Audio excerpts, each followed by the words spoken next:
Welcome to Smashterpieces, a casual walk through the history of the Super Smash Bros. Ultimate roster. My name is Joe. And my name is Matt. And if you're new here, what we are doing on this show is we are playing one game for every character in Super Smash Bros. Ultimate, from 1984's Duck Hunt to 2017's Legend of Zelda Breath of the Wild. Today's game is our part 1 of our discussion on the game representing fighter number 61, Cloud. It is the 1997 PlayStation 1 game, Final Fantasy VII. Final Fantasy VII Remake Part 1, to be specific. Yeah, we remade the game. We remade it. It looks exactly like it did, but our commentary track has been put into it. So far, we have played everything that is going to be in Episode 1 of Final Fantasy VII Remake. Very likely, Guaranteed. Yes. Guaranteed. So this episode, we're covering all of Midgar. We have both made it out of Midgar, which means that after this, the real Final Fantasy VII starts. Walking out the door of Midgar was literally the last thing we did. Yeah. We've done not a moment past that. Yeah. We were gonna stop at something that apparently happens in the first town, but then Shinra Tower lasts 600 years. It was like an hour, maybe. That was longer than I thought it would. For me, it was about 2 hours. It wasn't that bad. What do you think of Final Fantasy VII so far? What do you think of it? Initial thoughts? So mechanically, I already like it way better than Earthbound. Yeah. It's kind of a similar feeling to Earthbound in a way where I feel like this game is not putting its best foot forward at the beginning. I think Midgar is kind of bland, but the mechanics of the game, all the physical stuff that I'm doing and everything, is already way more solid than Earthbound was for me at this point. I genuinely really believe that this game's going to get a lot better from here on out. It's just, boy, Midgar sure is. It happens. I thought I would hate the ATB system more than I do.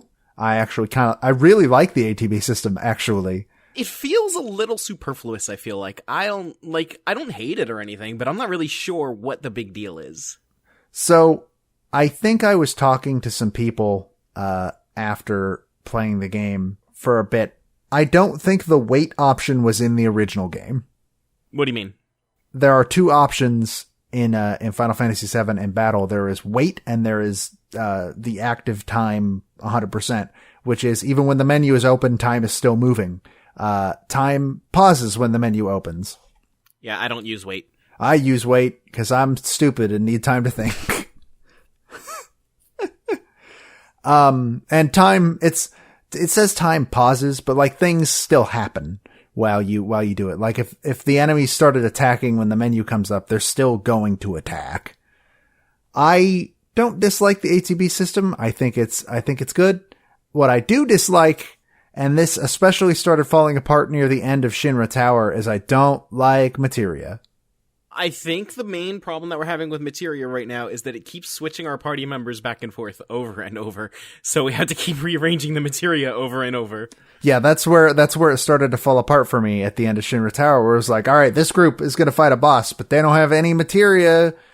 So rearrange your materia, make sure you got a healer. Oh, now Cloud has to do it, so you gotta fucking rearrange your materia again. God, we thought Earthbound liked taking away our party members. And just, I hope this does not stay granted, even some of my, friends who are big Final Fantasy fans will tell you like, yeah, materia sucks.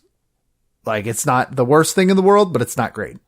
Well, we haven't even gotten to the real stuff that I see people complain about for materia.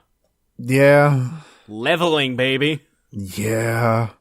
That's gonna be interesting. I don't know. Battle is really fun. Movement feels a little bit jerky. This game was designed for a controller that didn't have an analog stick. Yeah, it was designed for a D-pad specifically, but I feel like it still would have been kind of jerky in that case. But even so, I feel like there's some camera angles that don't really work right for the D-pad setup, but like even then, it's not that bad. There was a fucking point where, you remember right when you're leaving Midgar, you like come down outside the wall? Yes. It's possible earlier in the game to walk out into that area, but like on the other side of the wall. I've done that, yeah. I thought it was a cutscene because Cloud is so small, because the camera is so zoomed out, that I could not see that he was even in the scene. It is definitely an early 3D game. So it's interesting because like the motorcycle section started up, and I was like, oh, I actually graphically like this a lot more than the pre-rendered backgrounds. I would actually prefer this, but then the game would look like Sonic R. Yeah, I don't know. I like the game fine so far. That's basically what I'm getting at. It's got a lot of problems, but like again, it came out in 1997. It's gonna have problems. This was the first 3D JRPG. Obviously that's why all the characters look like Popeye.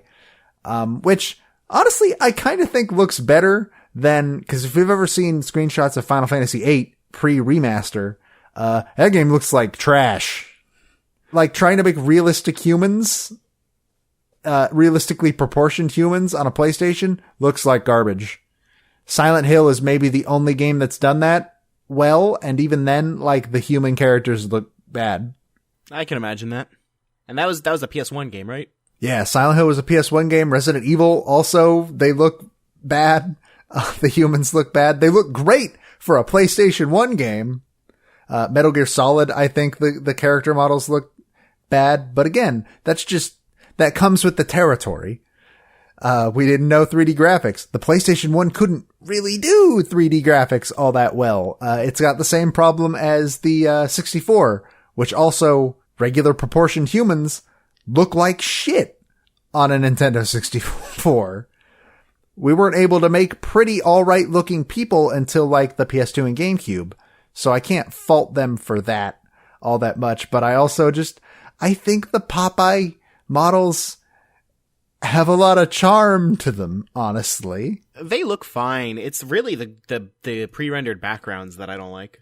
Yeah, I would agree with that. Though the Popeye models, the one problem I do have is that they're disconnected, at their torsos, because otherwise they can't have them bend over. So it just looks like they've been fucking cut in half. I don't think I've noticed that. Yeah. You notice it a lot with like the bigger people, like Barrett does it a lot. Barrett's top half is not necessarily connected to his bottom half. So what do you think of the characters so far? We haven't really had a huge amount of time with any of them, and there's still a bunch of party members that we're going to get. In fact, we got one party member shortly before we stopped, and we really haven't had a lot of time to get to know him yet. Yeah, I think, I would say a lot of them we haven't really had the time to get to know. Barrett seems to be a pretty simple character on the surface. I have no doubt that there will be more going on with him, and he'll be a deeper character later on, but his thing's pretty simple right now.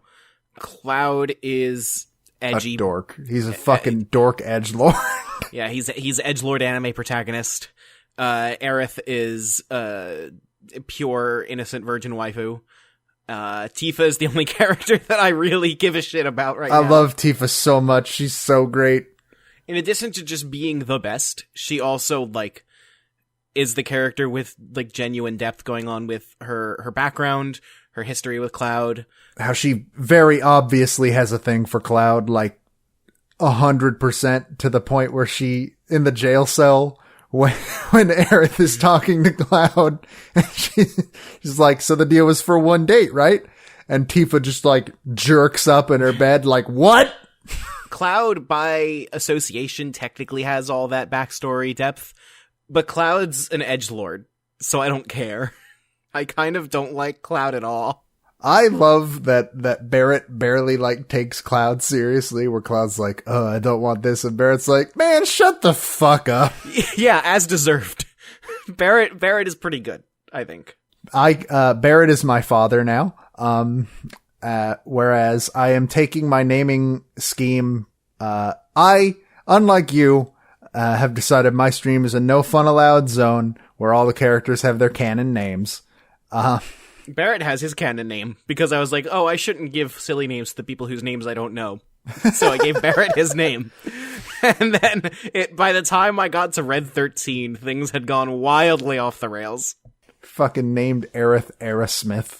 I sure did. So fucking good. The one regret I have is that I named Red 13 his canon name, and then immediately our friend Zero was like, should have named him Eduardo, and I was like, fuck, I should have named him Eduardo. No. That is a joke 3 people listening will get, and I'm not explaining it for the rest of you. That's not good content. That's not evergreen content. Good. I'm not evergreen content. I don't know what that means, but I said it, so take it or leave it. I would agree that Cloud, they've implied that there's something going on with Cloud, and I'm very interested to know what it is, because past this point, I know fucking nothing outside of there's a death that everyone knows about. I mean, he knows Sephiroth. We know that. He knows Sephiroth. Sephiroth has allegedly made a quote-unquote move already, because he's the only one that can use katanas. I love that logic. I love it. No, he's the only one that can use that sword. So then why did he just leave it in the guy's back? He's the only one that can use it. What's anyone else gonna do? Why did Sephiroth just leave it in his... Why didn't he take the sword with him? He'll come get it later. It's not like anyone else can use it. Okay. It's about sending a message. I choose to believe that it's because Sephiroth's the only one that can use katanas in the Final Fantasy VII universe. They made a law, and Sephiroth's the only one that's allowed. I don't think that's how it went. Aerith is not exactly a character yet. Outside of, like you said, she's pure version waifu. She's just she's the nice, sweet, cute girl who definitely has a thing for you, the main character. When Tifa is obviously the better option in all ways. I don't hate Aerith. I think she's a fine character. It's just, she's next to Tifa. It's just that Tifa's clearly better. And there's no better option after this, by the way. I think there's one more female party member, and that's Yuffie. And I think one person we know is going to go to bat for Yuffie, and that's about it. So that's fine. And we could miss Yuffie. She's an optional party member, I'm pretty sure. That's weird. She and Vincent are both optional party members, and yet they're 2 of the more popular characters in the game. Vincent especially became super popular in the edgy 90s. He got a spin-off game of his own. Didn't it suck? Yep, it sure did. People don't like it. Barrett is my father, and he has a gun arm. And Red 13 I've known for about 10 minutes now. He seems cool. He's a dog. He sure is. They tried to get him to do things to Aerith, which were uncomfortable to be there for. Now I understand when Castle Super Beast talked about that scene. Now I get why they're wondering how the hell that's going to work in the remake. 'Cause that was weird. Speaking of weird, but definitely could have been worse. Oh no, please don't. The dress scene. It was odd. Like, parts of it were strangely progressive and ahead of its time, but also a lot of it was really not. Yeah. I wonder what they're going to change about it in the remake, because they're going to have to change something, right? Because we know that that's in the game. Yeah. It has to be. We haven't seen the dress, but we have seen the sequence. We've seen the gym sequence, at the very least. But we've also seen, what's his name? Don Corneo, right? Yeah, we've seen Don Corneo. We have seen him in that scene from Cloud's point of view perspective in the trailer. We don't see Cloud in the dress, but we see the scene where he's in the dress in the trailer. But we also see... They're obviously going to change the order here, I guess, because we see the scene of Aerith coming out in her... By the way, it is Aerith. It is not Eris. That has been a localization wrongdoing since 97. It is Aerith. That is her name. But we see the scene where she comes out in her dress, and she's like, well, how do I look? And Cloud's like, do you look girl? It's also very possible that it's just a misleading trailer and they just swapped out Cloud's model.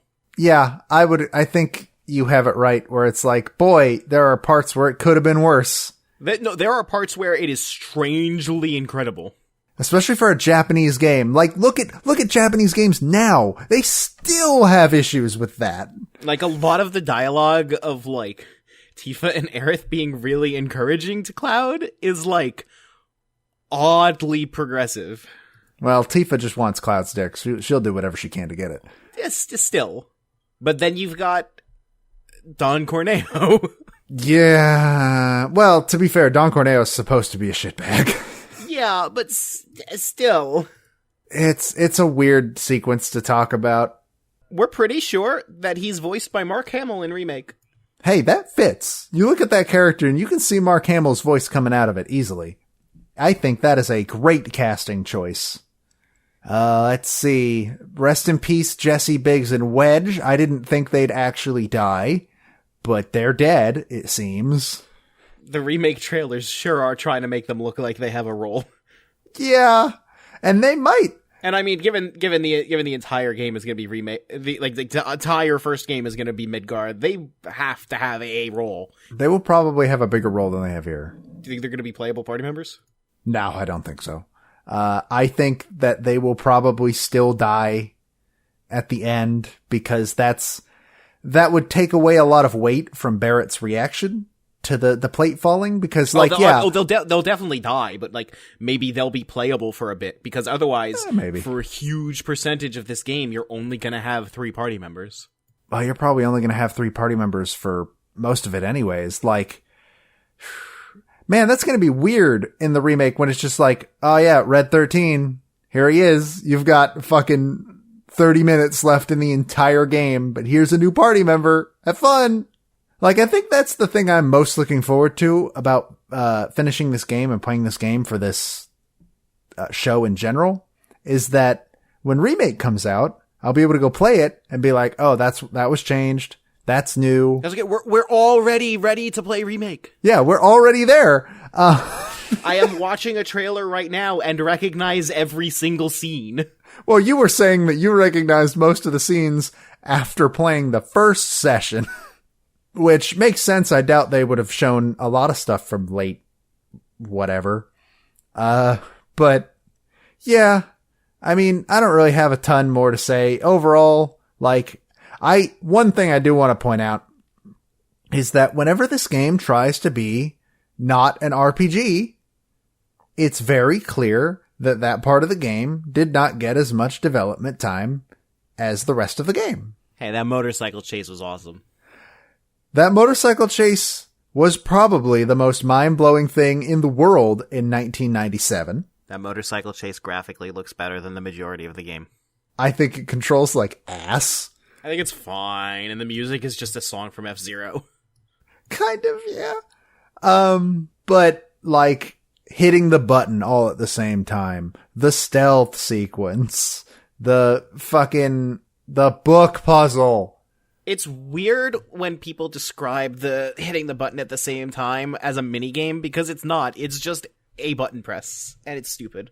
Well, like, so in other games that have done that, so the other game I know that does that exact same thing is Sly 3, and I know a bunch of other games do it, but Sly Cooper 3 Honor Among Thieves does it as well. But when they do it, it's got a character counting down 1, 2, 3. Press. It's just a disaster of a moment. Well, like, it's such a disaster of a moment because you're supposed to hit the button because the animation Cloud does is the exact same animation and speed that Tifa and Barrett do, but they don't give any warning that they're gonna start that fucking animation. Yeah, you just have to pray. Yeah, if they've already started the animation and then you hit the button, you're already too fucking late. It's so dumb. So yeah, there's that. The book puzzle sucks. I eventually did figure it out on my own. Well, not on my own. I was given a lot of hints. I got to the point where I was like, I don't care. It's not a fun puzzle. Just tell me the answer. It's a really dumb puzzle. Like, I get what they were going for. The clues are too open-ended because, like, I was following the clues and I had figured out something that made a lot of sense with all of the clues, but it wasn't the right solution. Well, there's also the whole idea of, like, most people just assume there's one book on each bookshelf. I assumed that too. You assumed that. Well, it's because I tested it. I tested like 2 different spots, and they gave me the same. It gave me the same text box. Maybe if the books were like sticking out and you could clearly see that there was something there to be interacted with in 2 spots, but they weren't. It's just a texture on a cube. That's it. That puzzle sucked. That puzzle was bad. Yep. The rest of what did you think of the door puzzle? A couple floors above that. I have no idea what you're talking about. Awesome. So you just skipped this one. There is a room where there is a bunch of doors, and you are only allowed to open 3, and then you got to restart. And if you get all 3 of the item coupons, it'll give you like 3 things, one of which is an all materia, which I really wanted, so I ended up doing that. And it's not very hard. But I think that puzzle was all right. But it's completely missable and skippable if you want, which obviously you did skip. For the main reason that I feel like we're being kind of negative is that Midgar is just dull. There's not a lot that happens in Midgar. Also, that climb up to Shinra Tower sucks. Not for me. No, I don't mean like climbing up Shinra Tower. I mean the climb up to Shinra Tower. Yeah. Where you play the game of, is this a walkable thing on the pre-rendered background or not? So here's my thing with RPGs. I think in basically every RPG, the beginning of the game mechanically is not very fun because you're doing a very stripped down version of what the game is eventually going to become. So the game needs to have really good story hooks to get you in. And this is part of why I just tried Dragon Quest III. I didn't like it because it doesn't have any story hooks at the start. It's very mechanical instead of being story driven because it's a Famicom game. But it's a stripped down version of what the combat will eventually be. So I didn't care for it. Final Fantasy VII, it's not bad at the start, but it's very tonally flat. Midgar just feels like I'm just doing the same thing over and over in a way, because it's make a little progress and then get a setback, make a little progress, then get a setback over and over and over and over. And I'm just ready to get on with it. Also, it's just not very visually interesting, I don't think. Yeah. Which, I mean, it's supposed to be a slum. So, I mean, what can you do? That's the point. It looks shitty because it's a slum. Yeah. But that doesn't change the fact that I'm walking through the same areas for 6.5 hours, and none of them are all that nice to look at. This is your opening? I don't like Midgar, but no one likes Midgar. So yeah. From everything I have ever heard about Final Fantasy in my life, and I've said this at least 3 times on this show, is that after Midgar, that's when Final Fantasy VII starts.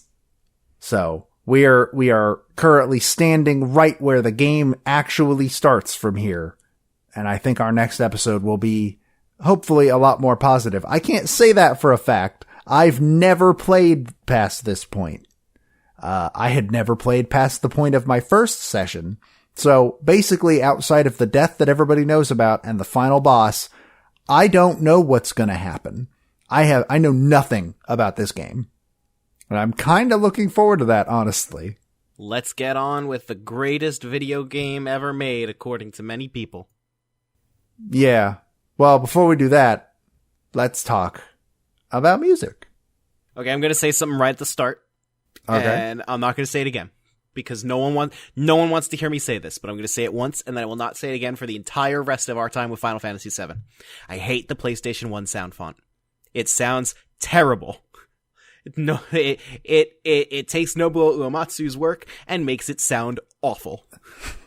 And that's the only time I'm going to say that, but I want you to know that that is how I feel. And I will tell them what I told you, which was Shoji Meguro agrees with you, so how wrong could you be?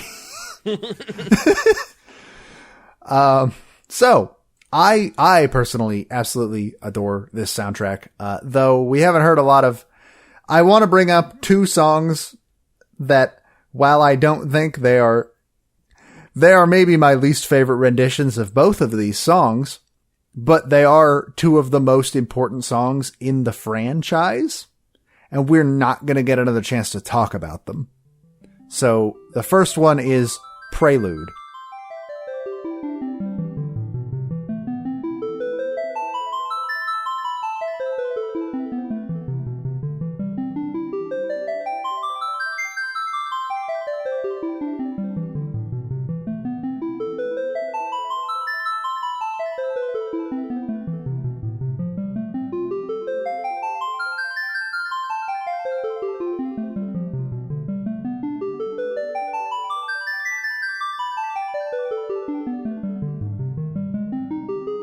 It's a really basic and simple song, and yet it is so quintessentially Final Fantasy. Well, you know the story of how it was written, right? I don't. The story of how it was written was when Final Fantasy I was coming out, Uematsu, this was his first game. I don't think he'd ever done it before. I have heard the story. And they walked in like a week before the game was about to start printing. And we're like, we need a song for the title screen. We forgot about that. And we need it like yesterday. And Uematsu was like, okay. And then he wrote it in like 10 minutes, according to him. And now it's the most notable song out of all of Final Fantasy. It's the only one that's in every single game. It's just scales and a couple chords. And yeah. It is like, there's nothing to it, but also I can't imagine it being with anything else. Yeah. It's really weird. Like, even he is like, I can't believe of all the songs that became like one of the most iconic songs of the franchise, that's the one that did it. Yeah. Like, that's the only one. That's, as far as I'm aware, that is the only song that is in every single Final Fantasy game. Like, even the other song that I'm going to talk about isn't in every single one, which is the fanfare.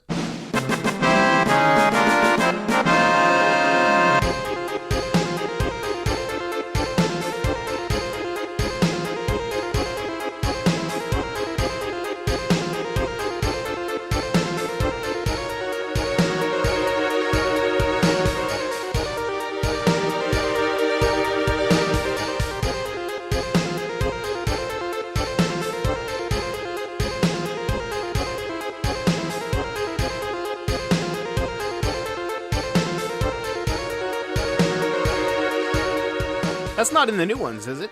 It depends. I think it is in some places. Like, are the new ones too grown up for such a nice upbeat thing? I know in 15, when you do certain things, one of the characters will like hum it to himself, which is really funny. I don't think it's in 13. Of course it's not. I'm not sure if it's in 12. But it's in 10. I have a video open with all of them. Nice. It is in 12. It sounds so weird in 12. Okay, it is in 1, 2, 3, 4, 5, 6, 7, 8, 9, 10, 11, 12, 13, 14. So it is in all of them, but that doesn't necessarily mean it sounds... I'm like gonna go through all of them. So obviously 1 is the original.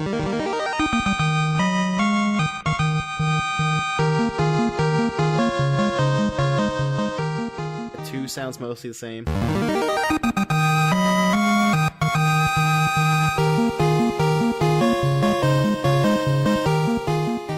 3 is the same.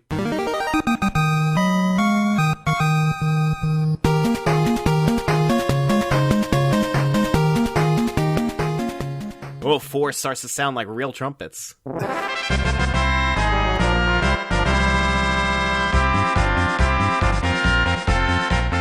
5 sounds less like real trumpets.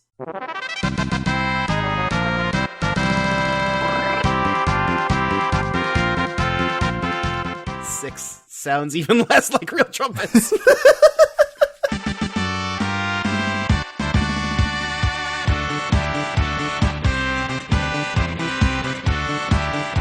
Sorry, 7, obviously. Then 8.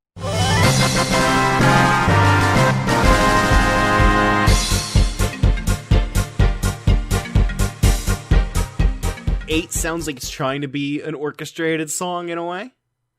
9.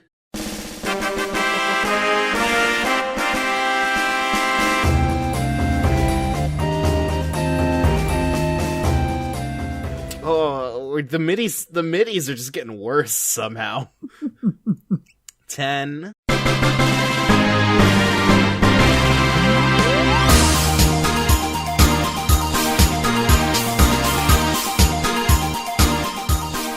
These are still getting worse.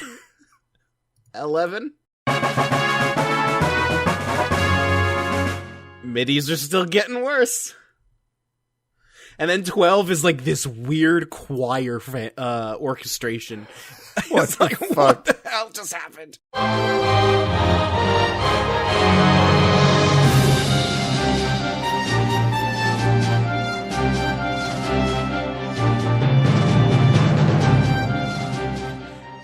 $13.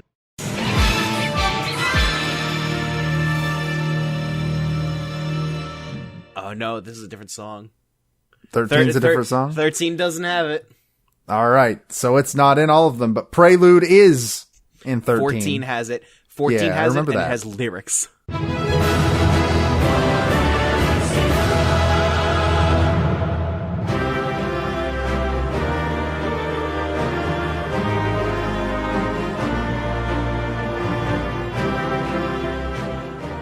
I remember that. I remember hearing it in 14, the little we played of it. And then 15 plays it. It's called Day's End Fanfare, so I assume it plays as part of the day-night cycle. That's weird.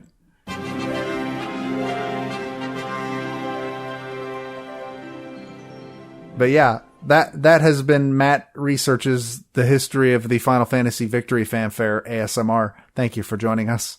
I'm keeping all of that in. But yeah, so these two songs, like, we're not going to get another chance to talk about them, and they're two of the most iconic songs in video games. Mm-hmm. So there, we talked about them. We should also just go ahead and give a cursory mention, because we're not going to mention them again, because who cares? I really like Let the Battles Begin.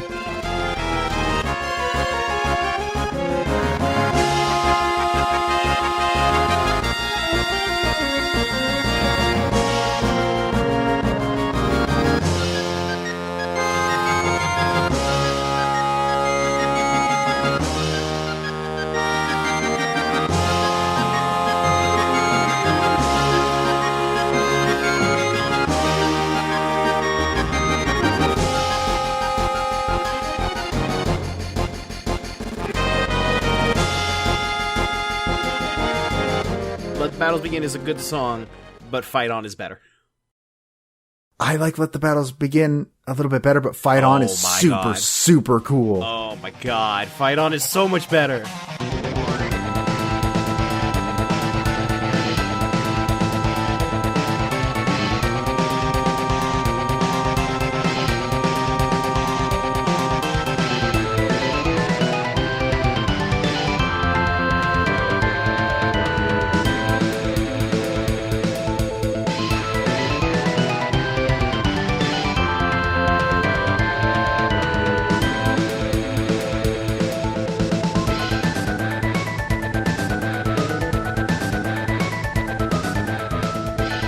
Here's the thing, Fight On isn't even the best boss fight song in this game. Not to say it's not good, but there are some really, really good boss fight themes coming up that we just haven't had a chance to hit yet. I mean, that's fair, but if it's just comparing these two songs, then, well, you know, one of them's better. And Let the Battles Begin has this weird ASMR breathing in the right side of the sound channel. It's supposed to be a symbol or something. I know it's not supposed to be ASMR breathing, but that's all I can hear. ASMR didn't exist in 1997. Nobuo Uematsu was ahead of his time. As usual. I know, like, any time that, like, fancy stereo sound is used, I call it ASMR as a joke, but this actually sounds like ASMR, and it makes me uncomfortable. I really like the bombing mission music.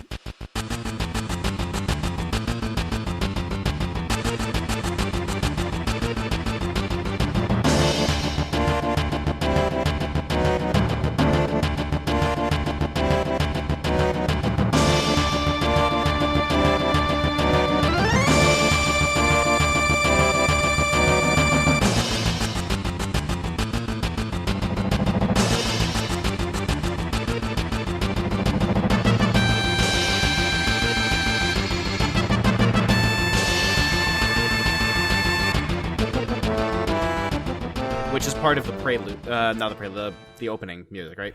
Yes, it also plays when you first enter Shinra Tower. Honestly, I'm not really feeling this song. It feels like the tension doesn't really build. It's stagnant. I think of the songs that we've heard so far, this is actually one of my less favorites. It starts at kind of a medium high tension level and then doesn't go anywhere. I like the part where everything sort of drops out and then it's just the drums for a little bit, or just like the cymbal, the hi-hats, I guess, is what they'd probably be. They're not real hi-hats, obviously. This is a PlayStation game. The midis that go yeah, those things. Whatever the fuck they're supposed to be. I don't know. I really, really like this song. I think it's a great introduction, sort of. Past that, I really like Tifa's theme, honestly.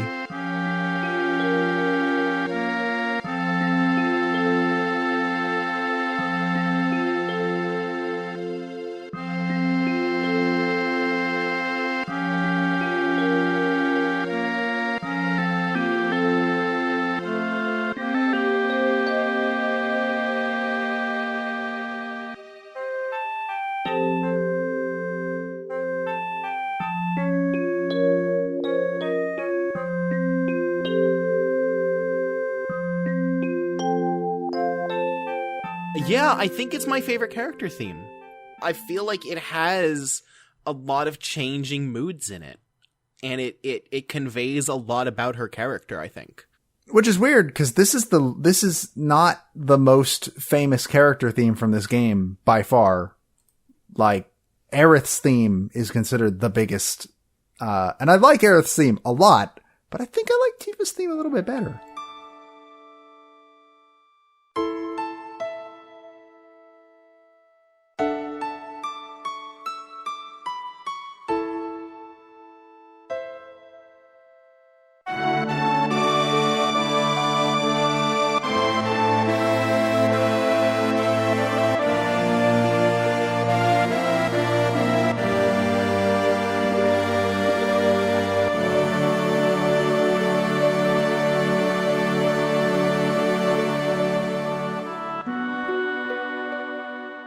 So I think we've heard it once, which was during the flashback.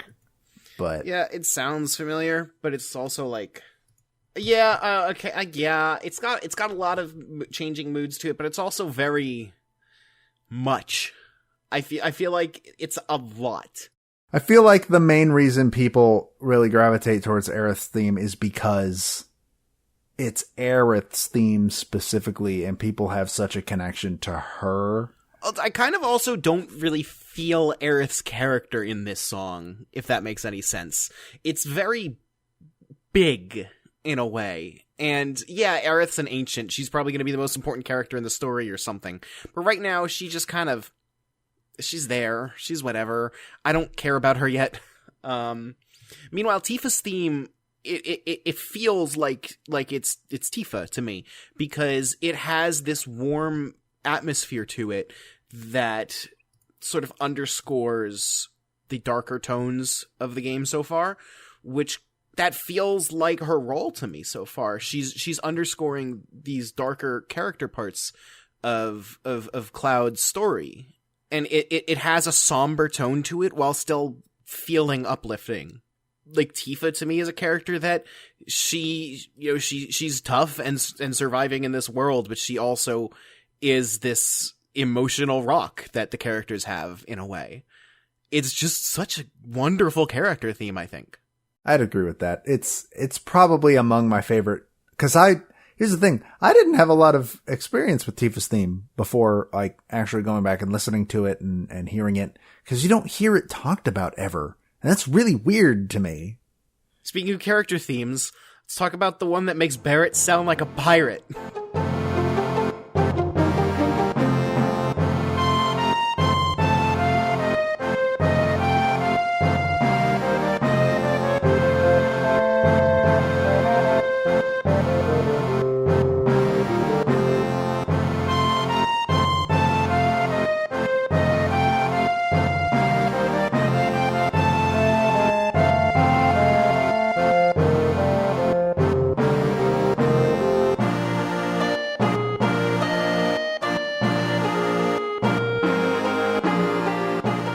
Yeah, I don't like Barrett's theme.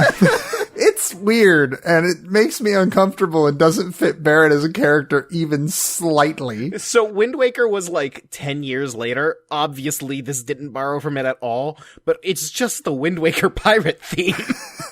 It's so fucking weird. I would say that in the same way that Tifa's theme is a really incredible character theme, I don't think this is a very good character theme at all. It's a fine composition. It sounds great. Well, like, it's like Nobuo Uematsu was like, man, what the fuck do I write for this character's theme? He's big. Trumpet. We like big trumpets. Big tubas. Yeah, do it. And that was his whole thought process. It's really bizarre. I am not a fan. But I am a big fan of the Turks theme. I actually kind of really like the Turks theme.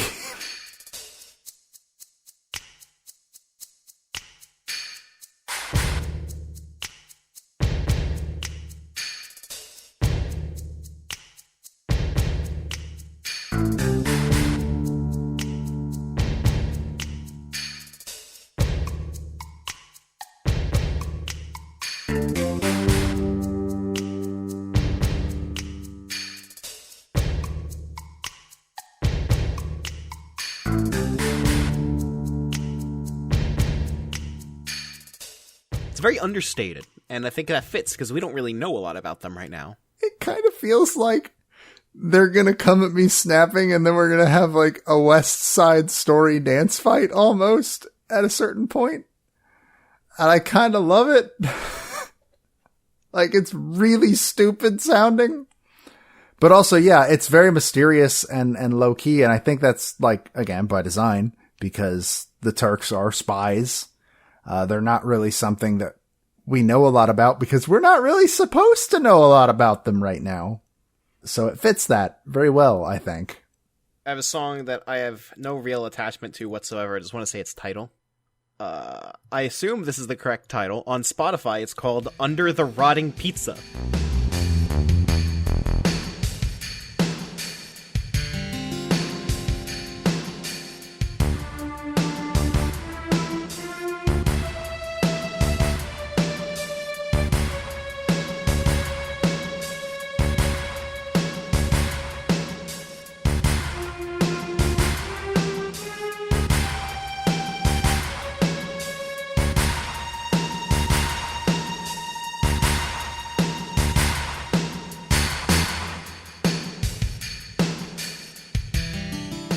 I'm going to assume that's correct. This is the music that plays when you're, like, walking through the slums with Aerith and stuff. That is a title.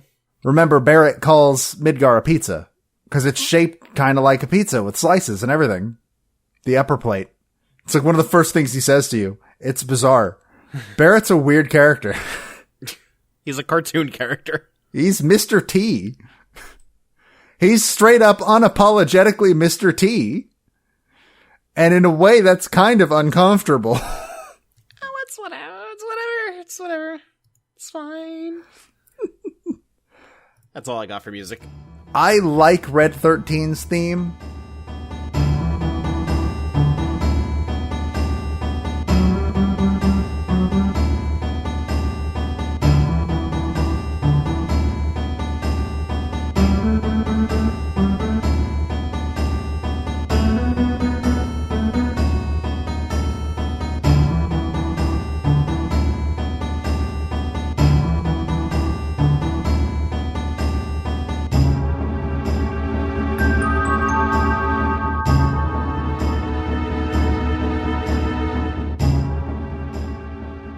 Oh, it's just Alam. It's just Dalam. Like, though I don't think it's going for that same feeling. Dalam goes for, like, back in Earthbound, went for, like, an Asian feel, but Red 13's theme feels more like it's trying to invoke, like, a Native American feel to it, to me. They sound extremely similar to me. I won't get into that. But yeah, we haven't hit a bunch of the, like, really big songs yet. I do like Flowers Blooming in the Church.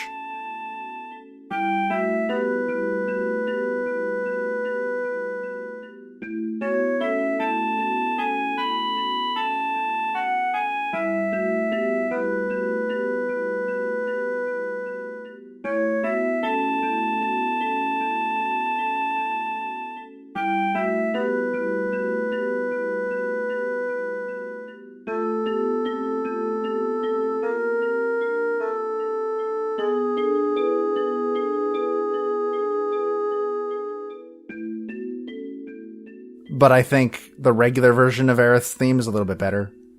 So, it's fine. It's alright. That's all I got in terms of music, and in terms of talking about Midgar, I really have nothing else.